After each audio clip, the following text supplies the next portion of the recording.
Okay, you're good then. Ready to go? Yeah. Good evening. Now I'd like to call the regular board order meeting, or meeting to order. Being called at 6:05. We do roll call. Jim Anderson. Present. Dr. Tom Mulvaney. Here. Maria Hickey. Here.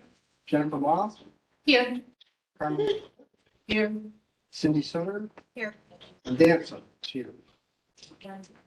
We go into in memoriam. We extend our sincere condolences to the families of the following people who passed away since our last meeting. We have Laura Marie Moss, age 46, passed away Saturday, February 11th. Laura graduated from Southgate School and received services from our SSA department. Alvin Kennedy, age 71, passed away Friday, February 24th. He received services from our SSA department. And then just recently, Amelia Hawk, age 14, passed away Sunday, March 26th. Amelia's family was the victim of a house fire claiming the lives of 4 babies, including Amelia, her brother Jabin, age 11, and her parents Jeff and Talina Hawk. Amelia received preschool and school-age services as well as services from our SSA department. Her brother Jabin previously attended a preschool program at TAP as a difficult here. Let's take a moment of silence and move your lives in peace.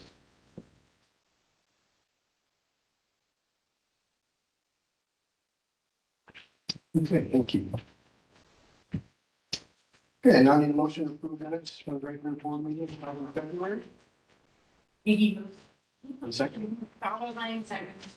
Any additions, revisions, or corrections? If not, all in favor of approving board meeting minutes, say aye. Aye. Both say nay, no extensions. Minutes are approved. Now I'd like to welcome Lisa Paramore, Communications Manager, and share a presentation highlighting March and Developmental Disabilities Awareness Month. Good evening, everyone. I'm actually a little taller. I can't believe it. So you know, this is my favorite month, and I really think it's your favorite month too. So just wanted to go over a little bit about everything that has gone on this month. And I have to tell you that I think since we had COVID come into our lives, this is the first year since COVID that I have really felt the celebration back. And I have some pictures that I hope will show you some of that excitement. So again, 2023 Disability Awareness Month. So we need to kick off. We have a wonderful new partner in our community, the North Canton Library. I have to really do a shout out. We were part of her inaugural inclusion fair. It was started by the director of the North Canton Library, but her entire staff, inclusive on everything they do. And so her goal was to get the community in, to get young children and families in, to learn about how to be a good friend and include people. And so I worked very closely with her. She had stations and a passport where families and children worked through the entire library. Stark DD had 2 stations there, and we had prime spot. As they came in the door, we had staff from our school age program, very grateful to them, and they had communication devices on hand that kids were trying, parents were asking questions. It was extremely educational for families. And then they went to the next stop, and we had our tech ambassadors there. And you can see a picture of the first one is Shalonda. She's one of our tech ambassadors. And this young girl was all about Shalonda and her devices, her apps on her phone. And when she got done, she said, "Can I take my picture with you?" And Shalonda, of course, said, "Of course you can." So again, very wonderful that families got to go through this inclusion fair, try out things, and try to understand about kids who need to do things a little differently. They had a wonderful turnout. They said they made 80 passports to start with. And before the first hour was over, they had to go to the back room and make copies. So I think they had close to 300 people there that day. It was wonderful turnout. Next, wear orange on March 6th. This is something that Summit DD has started in our state, and more of us are getting on board with. be the first Monday in the month, and asking not only our staff, our family, friends, supporters, but the community to put on orange, make a bright statement across social media. And so we jumped on board too, and so we had a great response from our staff and from students and families. This is our shining glory, you guys. I have to tell you, I did see other county boards. I saw another one, I can't remember which one, had their first mall walk this year. And so exciting that we were able to be back. We have not had our mall walk since COVID came into our lives. So our third annual mall walk was on Friday the 10th. And this is a panoramic shot of a little bit of the crowd that was there. Now, I kept saying to the mall people, how many people do you think we have? I'm terrible at judging. We thought maybe 300. Then they said, well, maybe 500. And I will tell you, they came back, they have little counters at the doors so they can track their volume. And between 10:30 and noon, which is when our event was, they had 1,000 people at the mall. Their biggest turnout ever on their records, and they were very, very pleased. So we're thrilled. Just want to run through a few little things. As you may know, we had several stations. The idea is it's a wellness walk. We're out there getting exercise. So thankfully, our nursing staff was on board with this. And we not only had a hands-only CPR demonstration, we were taking blood pressures. We were talking about healthy lifestyles with everybody that was there. We had our different programs offer stations, everything from crafts to information about our programs, learning more about Start Eating. So I believe this was early intervention. They were making leprechaun hats with anybody that stopped by. We're famous for our selfie stations. So we had selfie stations up there was a line every time I looked over there. And so not only our staff, but anybody that came by, and we had wonderful signs that they could hold up props, and it was a great time. We had a tremendous turnout from our community providers. We had groups like this. I can't even tell you how many providers brought folks. It was like a friend visitation that day. It was just so great. And then we walked. So we had a welcoming by Bill Green and Kathy Canizero Perry, Mayor of Massillon, who is a parent herself, did a warm welcome to the huge crowd that was there. And then we walked. We got our exercise. But what I really want to show you, and this is where I'm talking about COVID is finally gone, and this is where I saw it. Because this is what I saw at the mall. This is what this event brings about, is people glad to see their friends again, hugging, welcoming, saying, I haven't seen you in forever. That's when I knew we were back. Buddy shots. Oh my gosh, people were having a great time. There was a professional photographer there. He showed me this picture. He said, this is the best picture I've taken all day. These guys just chumming at the mall for the day. And again, people welcoming, again, saying, I haven't seen you. Hi, how are you? That's what was so special every time I looked around the 1,000 people that were there. Going on, just recently on March 21st, we celebrated World Down Syndrome Day.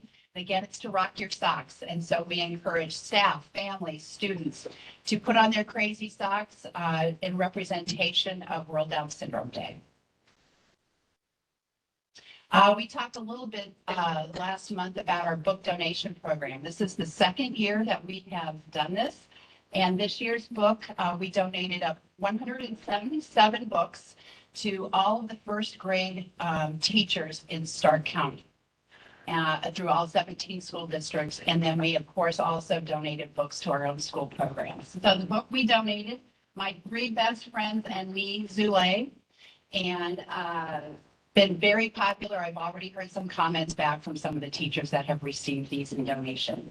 I also mentioned last month that we are also encouraging reading at all grade levels. And so we published this flyer, books that we love, so we can teach about inclusive friendships at all ages. So these are the books that we recommended, and many of them were award-winning books from the American Library Association. Our 31 days of advocacy activities. So we update this, we change it, we include things, but again, this is for all ages. So if there are things that you want to do to encourage your loved one to advocate for themselves, there's 31 days of activities that they can do every day of the month. And so finally, we get to our fun part of the evening. So we have billboards featuring our ambassadors up around the county. We have 8 of them. And here's your first little glance of our ambassadors. But again, they are scattered throughout the county, and we always have people try and keep a lookout for them. Our ambassadors, all of their stories can be found on our website under our stories, and we have over 60 stories that are published there. So now on to our favorite part. I'm going to start with Susan Barlari, our Service and Support Administrator, is going to come up and introduce our first ambassador.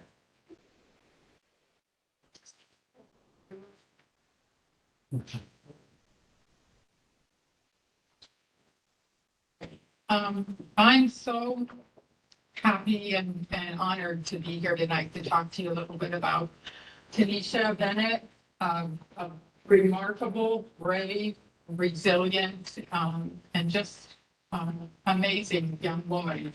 I've really been privileged to get to know her over the last, probably, I think I met her this past summer, and I've been so impressed with her. And I was actually, she had allowed me to tag along with her about a month ago as she was volunteering at the Sippo Lake Wildlife Center. She is amazing in taking care of animals, and she's just a remarkable young woman, and I'm so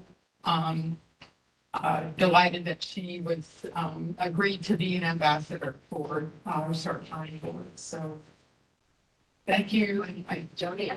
So yeah.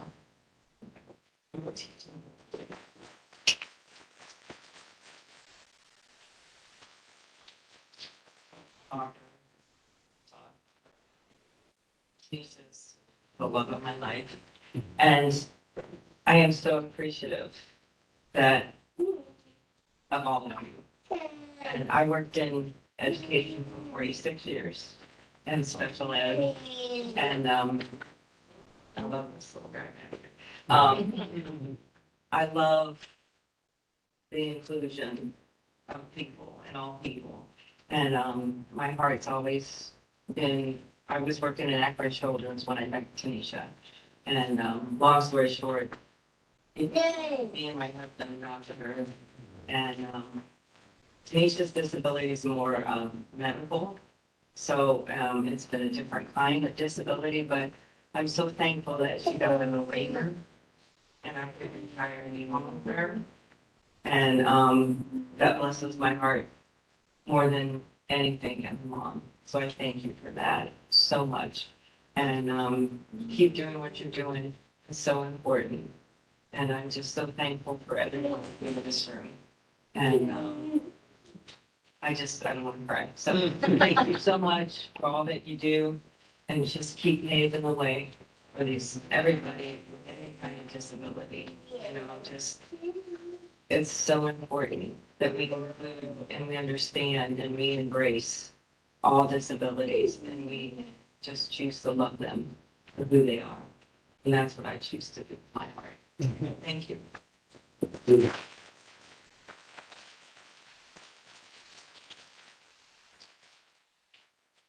got to get on and read these stories, you guys.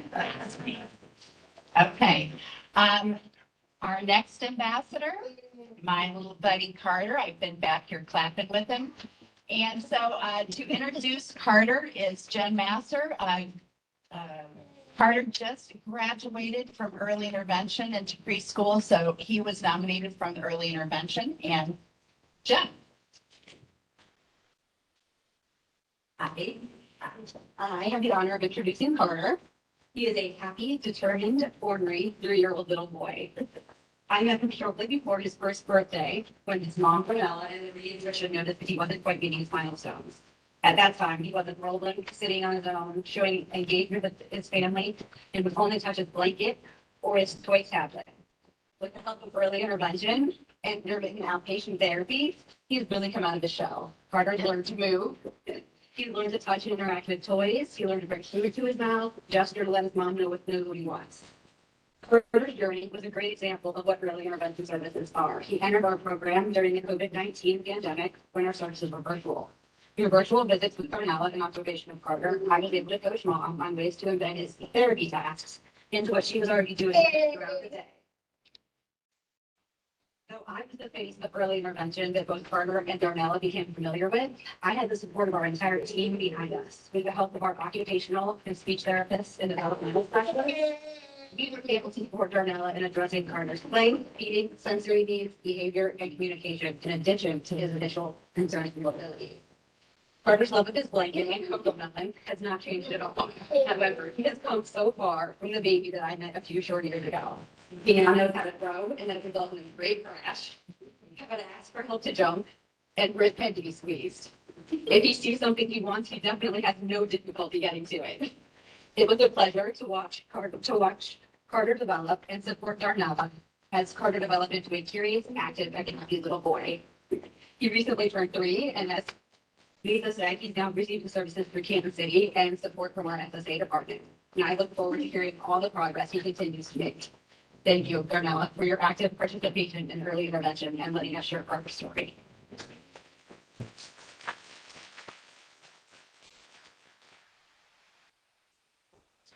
For definitely been a help. This child very hard. I really couldn't have done it without the services, even getting him into school helped me grow. It's been a struggle. I got divorced last year, so it's been a struggle within me. But with the help of the Start Being Board, helped me grow it. And then linking the other resources, I couldn't have done it. So I really appreciate everyone involved, just the passion and the love you have for children with disabilities. And so I just want to thank you. And the something that he's on a billboard, it's kind of weird, you know? Cool. Life it comes with great things. Sometimes the bad, but great things come out of it, you know. So I just thank everyone for their participation and how you don't even know how you touched my life and our lives. So I thank everyone.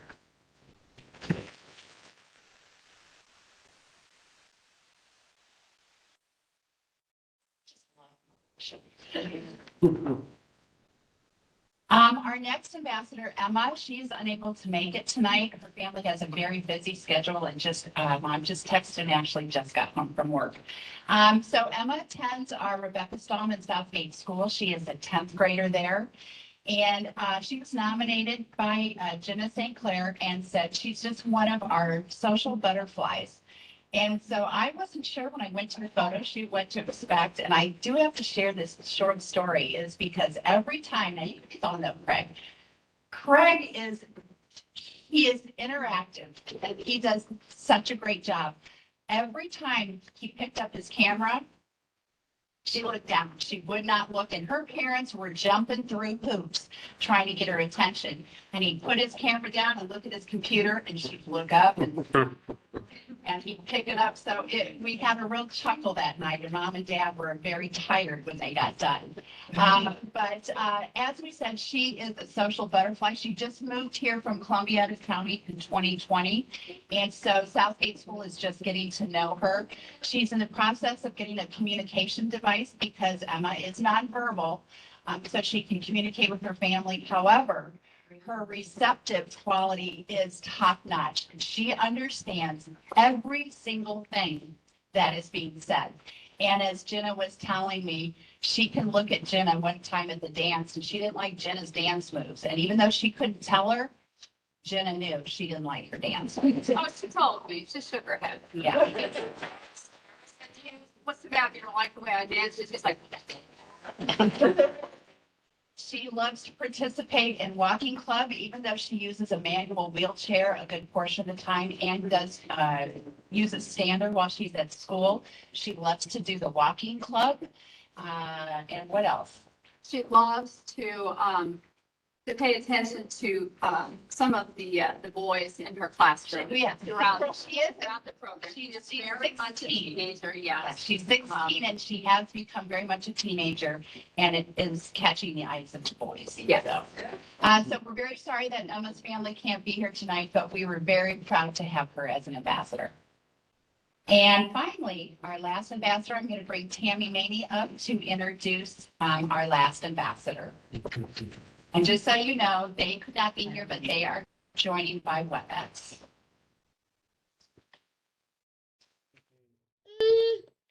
In addition to Carter, isn't she just the cutest thing you've got to see in your life? And I'm excited because for coming here, I got a referral for Carter to come to our preschool for next year, so we're gonna have fun. So it is my great honor to present Hadassah to all of you. Finishing her second year with Starkey Preschool. It's a program that's located at Eastgate Early Childhood Center. And we've been thrilled to watch her progress in so many areas. For example, when Hadassah first started with us for the 21-22 school year last year, she had just recently turned 3 years old and had only been walking for a very short period of time. Even shorter distances, like going from her classroom to the gym, which was maybe 10 feet. She didn't want to do that. I have very vivid memories of looking down the hall and seeing staff holding her with her legs drawn up tight against her because she wasn't making that walk. But she got over that hurdle and much longer walks from the classroom down to but much longer walks from the classroom down to the cafeteria, which is a long walk, but still too much. And as a result, those walks were made in a stroller pushed by a staff member. However, by the end of the school year, the stroller was no more. This was the school year. She may not have always been thrilled about walking, having to use her legs, but she was doing it. And now her short little legs, because she is just a little peanut, they go up and down the bus steps instead of having to unloaded on a stroller, which is a common here. Hadassah is much more engaged with the classroom activities, her classmates and her staff.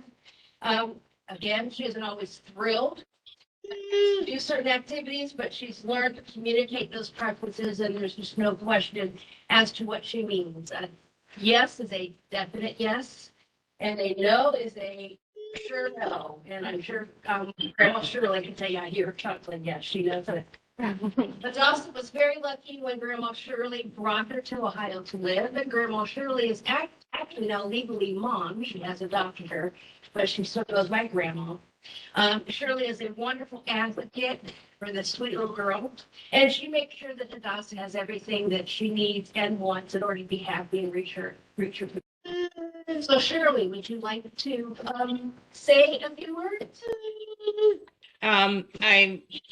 I would really just like to express, of course, our gratitude and thanks for everyone involved in Hadassah's growth. We are, as I've mentioned so many times, we are just so blessed to be here in Ohio. We have everything needed, so many facilities at our fingertips. We have just so much to help the kids that need it. And she has blossomed. She's happy. She's healthy. She's come so far, as you've said. And a lot of that is through all of the programs offered here. So it's just a blessing. And she's a blessing. Thanks for letting us have her, Shirley. We appreciate it. Thank you. So the wonder of virtual meetings. Thank you so much, Shirley, for joining us tonight and sharing the story. I so appreciate it.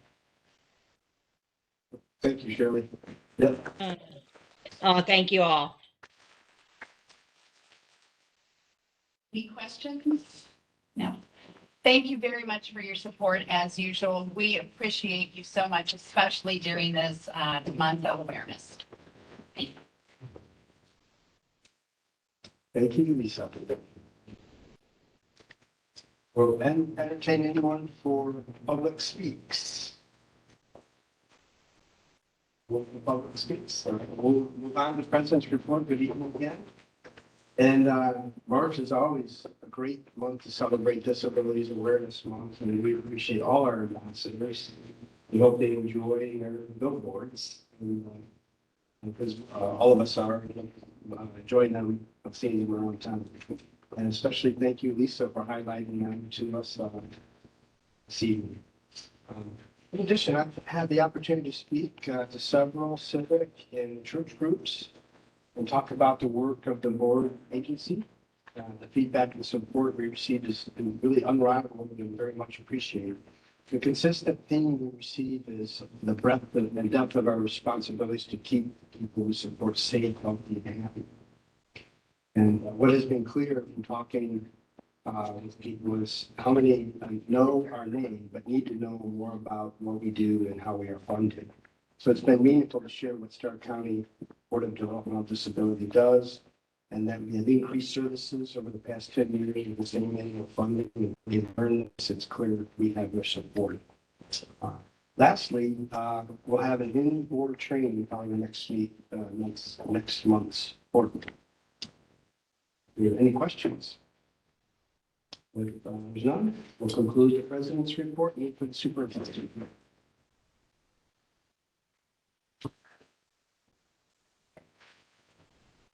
Good evening, everyone as well tonight. As part of the superintendent's report, state update is in order. The state budget continues to be a focus and something that we continue to watch very closely. Our County Board Association, the Budget Commission, Self Advocates, and families have been providing testimony to the House Finance Committee. The testimony focuses on the direct support professional workforce crisis and the need for additional funding to boost wages. The Budget Coalition is comprised of about 4 different provider associations, the ARC of Ohio, and our County Board Association, and they are levying in unison for a $20 an hour average wage. As a reminder, Governor DeWine's budget proposed a $16 per hour average. And so ongoing work will occur publicly and behind the scenes to continuing lobbying efforts until the biennium budget is finalized on or about June 30th. And as you're aware, the Canberra Repository published a newspaper article on Thursday, March 23rd, indicating that a woman was severely burned by her caregivers. We want to emphasize that everything we do is important, but our top priority is ensuring that the people we serve are healthy and safe. This is why we have a system to detect abuse and neglect through our major unusual incident rule, why we have 7 investigative agents, why we contract with the sheriff's office for a detective, why we have a provider compliance and support department, along with our nurses to complete RN quality assessments. Our SSA are pivotal on the front end to ensure that a proper assessment occurs, that any risk that that person has is identified, and that there's a clear plan to address those risks in the plan. And continuous monitoring and visits are occurring too, so we can ensure that this person is healthy, safe, and living the life they want to live. Please also know that the quality of our individual service plans continues to improve. The Ohio Individual Service Plan, OISP, has helped in part. The training provided to our SSAs over the past year has been instrumental, and a revised onboarding and training process has played a role as well. We've hired and retained 37 new SSAs this past year. And we want to thank Ed Lewis, the director of SSA, and his team for the incremental improvements we are making. Please note that when we meet accreditation standards, we are doing our part to ensure the health and safety of each person and supporting those people to live the life they choose. This concludes the superintendent's report this evening, unless you have any questions. Okay, thank you. Committee and department reports are in the report packet. Are there any additions or deletions that we didn't have? And, if you don't have any old business or new business, so at this time, we'll have a review of policies slated for the first reading. And Connie. Good evening. Policy 1.01, legal structure and basic duties of the board, was reviewed with no changes. Policy 4.03, health examinations, was also reviewed with no changes. And policy 4.26, vacation, also reviewed with no changes. Any questions? Thank you. Okay. Moving on to resolutions, we have resolution 03-1223, approves board expenditure for February. Need a motion? Calvin Landos. Thank you. Second. Anderson, second. Thank you. Discussion from me. Good evening, everyone. So for the month of February, we had local total revenues of 91,000, state revenues of 253,000, and federal revenues of 331,000, giving us total revenues for the month of 675,000. Total wages for the month of 1.3 million. We had 2 payrolls. Total benefits of 678,000 and total other of 1.6 million. For total expenses of 3.6 million for the month of February. Our expenses did exceed our revenues by $3 million. At the bottom, you can see our cash carryover of $61.6 million. We have $40,000 in 2022 PO still open, which is fairly low compared to years past. We have $14.9 million in 2023 open purchase orders and a year-to-date negative bank position of 8.4, giving us unencumbered cash minus our reserve balance of $27.9 million. Looking at the budget versus actual, our year-to-date $1.8 million in revenue, which is 0.58% of what we expect to receive for the year, and $10.16 million in expenses, which is about on point with the second month of just under 17%. Our available budget at the end of February is $34.9 million, made up mostly of unencumbered labor match and personnel. Looking at the prior year encumbrance report, we carried over $558,000 in 2022 purchase orders. We have paid $322,000 from those, canceled $195,000, so there's still a balance of about $40,000 remaining. Now looking at resolution 03-1223, you can see our 2 payrolls that we had during February and the week-by-week breakdown of the non-payroll totaling $2.3 million. If there's no questions, requesting approval of resolution 03-1223. No questions? All in favor of the resolution, say aye. Aye. Opposed, say nay. No abstentions. Financials for February are approved. Then we have resolution 03-1323 approves the program calendars for 2023 and 24. Need a motion? In a second. Second. Thank you. Discussion from Connie. So each year we do present the program calendars to you for your approval. There are 5 calendars in your packet, pages 50 through 54. The calendars have also been reviewed by both of our unions. And we certainly listen to any feedback that they have.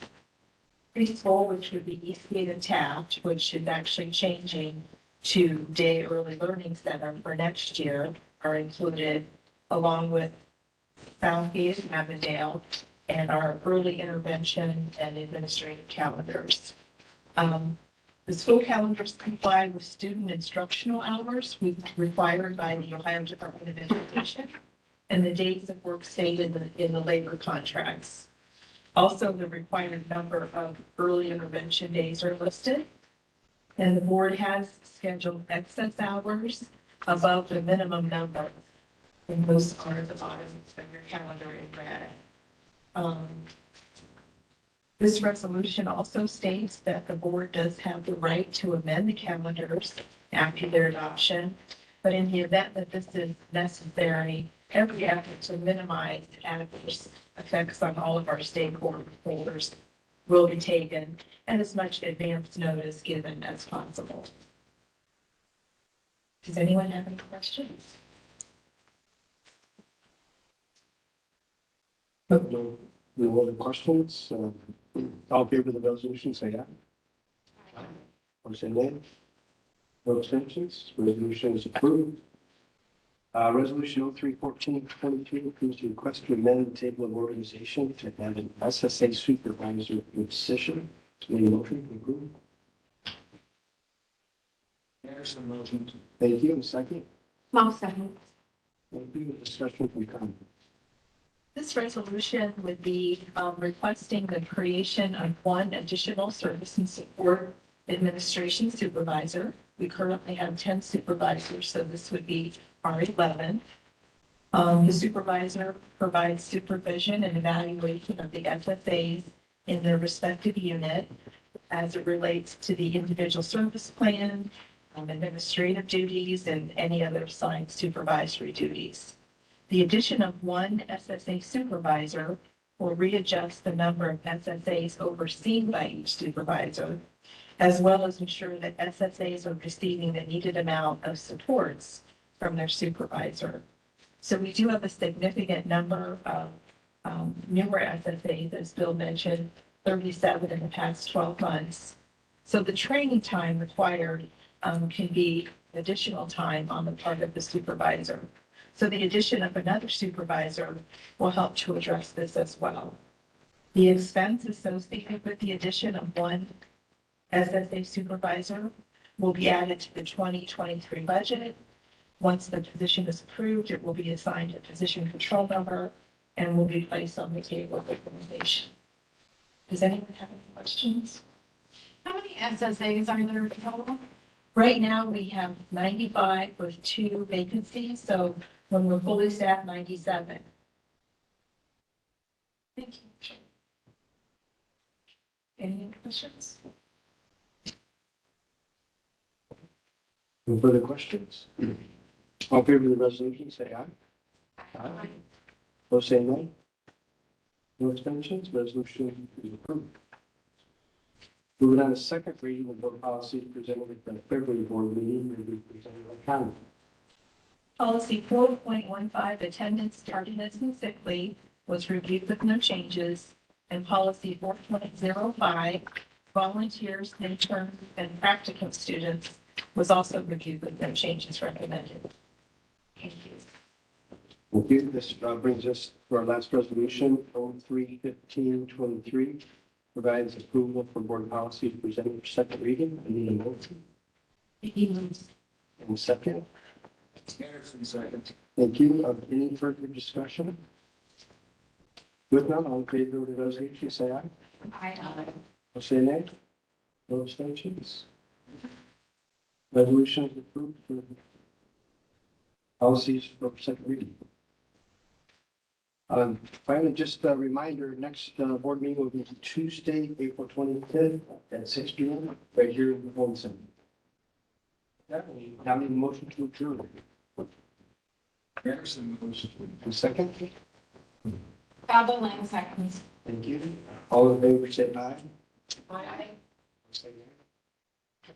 No abstentions. We have adjourned at 6:43. Thank